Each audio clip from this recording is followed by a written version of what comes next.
Welcome to the middle of Texas, where we are at the Goodyear Proving Grounds, a 7,200 plus acre to basically torture test tires. You can see we're in the vehicle dynamics area. We have a road handling course here. There's some bumps to the right. There's a giant ass skid pad behind me that they can completely flood. And there's another skid pad over here. Now, Goodyear obviously makes the OE tire for Tesla, for the Model S that gets over 400 miles of range, and a lot of testing had to go into that particular tire. And a lot of that testing happened right here, as well with every other vehicle that Goodyear's an OE tire provider on. So how do you charge electric cars? Well, there's a secret supercharger here. Behind me is the main vehicle dynamics area workshop, which is basically prototype vehicles, test vehicles, all housed within there. Now we've closed everything off so you can't see what's back there, but take a look at this. This is a Tesla supercharger on a pallet. Now, the general public cannot access this. Of course, you can't even come onto the facility. We're one of the first media to film here, which is super awesome of Goodyear to let us on. But when we saw this, I said, look, we got to do a video on this thing. So let's talk about superchargers, how they're put in, and why this particular unit's here and how it ended up here for a non-public installation. Well, Tesla has one of the best DC fast charging networks nationwide. We've extensively tested almost every network now, and we continue to be super impressed with Tesla's DC fast charging network. Of course, this particular car has been driven across the country 5 or 6 times, and I've had other Teslas that we've done it with, and just an amazing built out public DC fast charging network. These chargers range in speed from 150 kilowatt all the way up to 250 kilowatt on version 3 chargers, and we're expected to see higher power sometime into the future.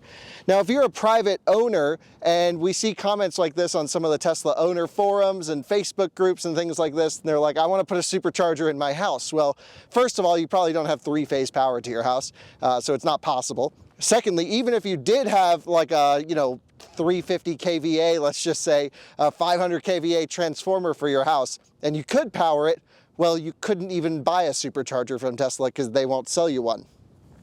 You can certainly buy DC fast chargers on the open market, CCS or CHAdeMO. That's fair game. I've yet to see anyone install one at their house, though. There's really no need because you charge up on a wall connector or a level 2 charging station overnight, and you're full every morning.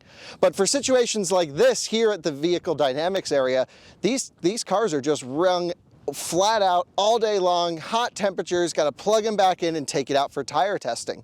And in an electric vehicle, there's more than just the actual having battery charge. You need to make sure that the vehicle retains consistent performance throughout the test so that you can isolate your variables just to evaluating the tire. And part of that is running with a consistent state of charge range, let's say 90% to 60%.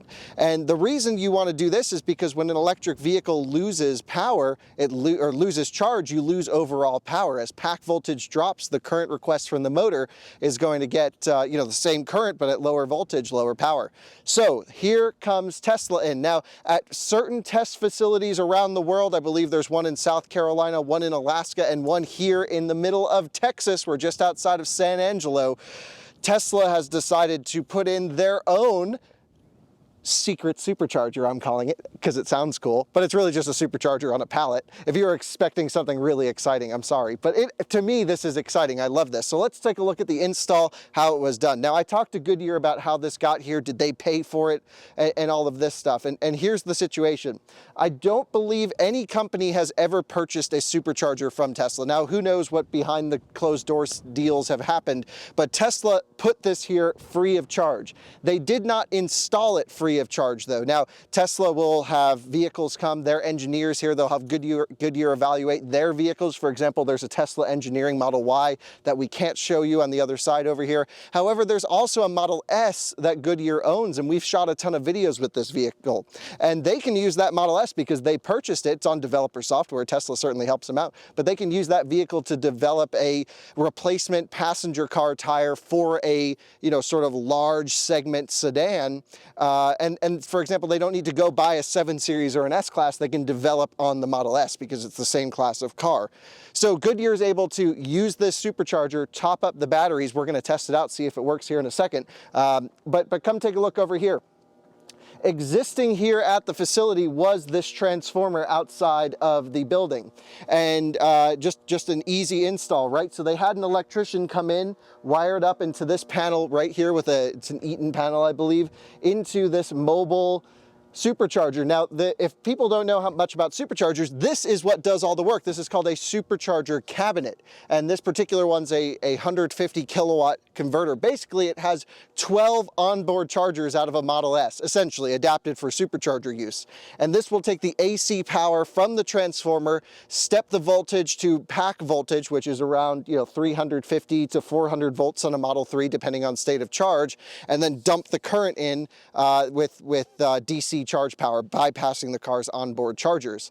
And essentially, this is just a mobile installation. We've seen installations like this out in the wild, although very far and few between, and these happen at supercharger stations where maybe they've reached capacity. Tesla's dropped off a pallet, wired some extra into the transformer, and they've been good to go. So come around this way with me. Let's plug in the Model 3 here, and let's see how it works. Now, this supercharger, I believe, is still connected to Tesla's network, although the car has no idea it's here. It doesn't show on the screen. There's no way you can precondition to this supercharger.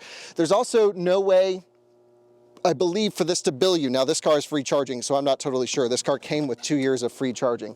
So I've now plugged it in. It says it's communicating. Come on up here. Let's take a look. And it says it's starting to charge up here on the screen. If you can open the door and take a look, we're at 70% state of charge, roughly. Yep, 70% state of charge. It says it's starting to charge, communication's happening. I will say this is taking a little bit longer to communicate than like a regular version 2 supercharger, and who knows why. And here we go, now we're charging. You can see here 5 kilowatts, ramping up 6. Now, we're not going to be able to pull 150 kilowatts here just because of the charge profile of the vehicle. I think I saw a peak of 138 kilowatts earlier on, but take a look here. We're getting at least 73, 74 kilowatts, and that's just following the internal taper point of this vehicle. Now, there are certain installations on pallets that are limited to 72 kilowatts, a urban supercharger installation, where you take that 150 kilowatt cabinet, split it in two, and then you force feed each of the chargers that way. This is not one of those. This is a full 150 kilowatt unit, and yeah, pretty much what they do here with their Tesla Model S, their silver. They have a 90D that Goodyear owns. This car just gets basically the crap kicked out of it all the time. It gets charged up to 100%. They go shred the hell out of it around track, burn all the juice, well over 3,000 watt hour per mile when they're really shredding it hard. They stop for lunch, car's low on charge, charge it back up to 90, 95% by the time they're done, and do it all over again. And so for their testing purposes, to help the Tesla contracts, to help themselves, this becomes an invaluable resource. And it's something that needs to be talked about more, is DC fast charging at testing locations. You guys know we have a testing facility in North Carolina that's the out-of-spec track, basically. We use it all the time. We always ran into the problem where we would take this car around for drifting laps, we'd take passenger rides, we'd hold Tesla Fest events, and we could never charge the cars back up quickly. This solves the problem. The problem really is it's astronomically expensive. So thanks to Tesla for installing this at this facility. You can hear the cabinets picking up some cooling systems here, and really a neat thing to find. There are a few of these scattered around the world. If you know where a few of them are, comment down below. The secret supercharger hunt is on, although most of them are in facilities like this that require like clearance and all this boring, crazy stuff that you couldn't get in. But let us know if you know where any others are. I certainly know of a few. Excited to see what you find.